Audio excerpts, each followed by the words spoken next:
उत्तर प्रदेश के क्रिमिनल्स की बात करें। यूपी में क्रिमिनल्स लंगड़ा होने के डर से या तो क्राइम को छोड़ रहे हैं या फिर यूपी छोड़ रहे हैं। और यूपी छोड़कर भागने वालों को कौन भर्ती कर रहा है, सवाल बड़ा है। सवाल के जवाब बताएंगे आपको लॉरेंस बिश्नोई। जी हां, जो अभी जेल में है फिलहाल, लेकिन उसका पूरा गैंग देश में एक्टिव है। माफिया अगर सिर उठाने का दुस्साहस करेगा तो उसको मिट्टी में मिलाने का काम भी सरकार करेगी। ये अपराधी और माफिया किसी के नहीं हुए हैं, याद करना, किसी के सगे नहीं हैं।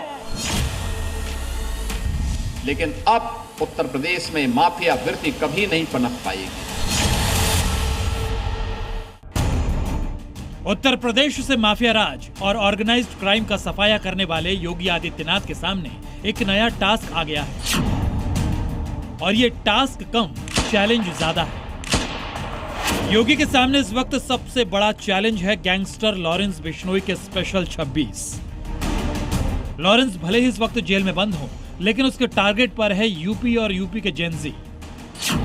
लॉरेंस बिश्नोई के गैंग में 26 ऐसे अपराधी हैं जो उत्तर प्रदेश के रहने वाले हैं। ये खुलासा हुआ है एसटीएफ की जांच पड़ताल के दौरान। मतलब लॉरेंस यूपी के लड़कों के जरिए अपना क्राइम नेटवर्क तैयार करने की कोशिश कर रहा है। यूपी एसटीएफ की एक यूनिट ऐसे ही लड़कों की लिस्ट बना रही है जिन्होंने किसी भी सोशल मीडिया प्लेटफॉर्म पर लॉरेंस बिश्नोई या उसकी गैंग से जुड़ी हुई किसी पोस्ट या वीडियो को लाइक या उस पर कमेंट किया हो। पुलिस की नज़र अब ऐसे 26 अकाउंट की पूरी चैट पर है कि आखिर ये 26 लोग लॉरेंस गैंग के किन किन लोगों के संपर्क में थे और कितने दिनों से किस तरह की चैट अभी तक की जा चुकी है। लॉरेंस गैंग में यूपी के अपराधी हैं, इसका खुलासा तब हुआ जब मुंबई पुलिस ने बॉलीवुड डायरेक्टर रोहित शेट्टी के घर फायरिंग की जांच की। उन अपराधियों का कनेक्शन यूपी से मिला। रोहित शेट्टी के घर पर फायरिंग करने वाले 5 आरोपियों को पुलिस ने पकड़ा है। इनमें से 4 आगरा के रहने वाले हैं, जबकि एक नोएडा का रहने वाला है। आगरा पुलिस की शुरुआती जांच के मुताबिक आगरा के ही 1 दर्जन से ज्यादा युवक लॉरेंस गैंग में शामिल हो चुके हैं। अक्सर किसी एक राज्य में फायरिंग की वारदात को अंजाम देने के लिए किसी दूसरे राज्य के शूटर को भेजा जाता है ताकि वारदात के बाद वो अपने राज्य में आकर अंडरग्राउंड हो जाते हैं।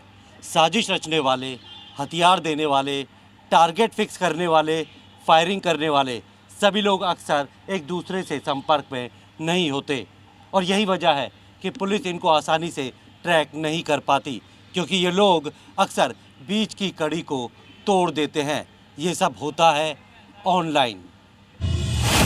जिन युवाओं को योगी आदित्यनाथ रोजगार देना चाहते हैं, जिनके हाथ में लैपटॉप, टैबलेट पकड़ाना चाहते हैं, लॉरेंस बिश्नोई उन्हें अपना शूटर बनाने पर तुला है। और इसलिए लॉरेंस बिश्नोई इस वक्त योगी के लिए सबसे बड़ी चुनौती बन चुका है।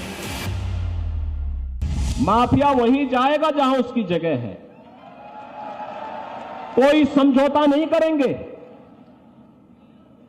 अगर कोई बेटी और व्यापारी की सुरक्षा पे खतरा बनेगा तो जीरो टॉलरेंस की नीति के तहत पहले से तय कर दिया गया कि उसको मिट्टी भी नहीं मिलेगी। फिर अब समझिए कि आखिर लॉरेंस उत्तर प्रदेश में अपना रिक्रूटमेंट सेल क्यों चला रहा है। उसकी वजह है ये तस्वीरें। उत्तर प्रदेश में बदमाश, हिस्ट्री शीटर और लुटेरों का ट्रीटमेंट इसी अंदाज में होता है। यूपी में रहना है तो क्राइम को छोड़ना पड़ेगा, नहीं तो लंगड़ा होना पड़ेगा। यूपी में अपराधी क्राइम करने से डरने लगे हैं, इसलिए लॉरेंस उन्हें अपने गैंग में भर्ती करवा रहा है। उनसे यूपी के बाहर दूसरे राज्यों में क्राइम करवा रहा है। यूपी के अपराधी लॉरेंस के इशारे पर फायरिंग कर रहे हैं, अवैध वसूली का धंधा चला रहे हैं। माफिया के खिलाफ, गुंडागिर्दी के खिलाफ, देशद्रोही तत्वों के खिलाफ, अराजकता फैलाने वाले तत्वों के खिलाफ अगर कोई लड़ पाएगा तो डबल इंजन की एनडीए सरकार ही लड़ पाएगी, एनडीए का कार्यकर्ता ही लड़ पाएगा। योगी आदित्यनाथ ने अच्छे माफिया की अकड़ झीली की है। बड़े से बड़े हिस्ट्री शीटर को जहन्नुम पहुंचाया है। यूपी में मुख्तार अंसारी के गैंग का सफाया हो चुका है। माफिया अतीक के गिरोह का भी सूपड़ा साफ हो चुका है। पश्चिमी यूपी के गैंगस्टर बदन सिंह बद्दो का गैंग भी खप चुका है।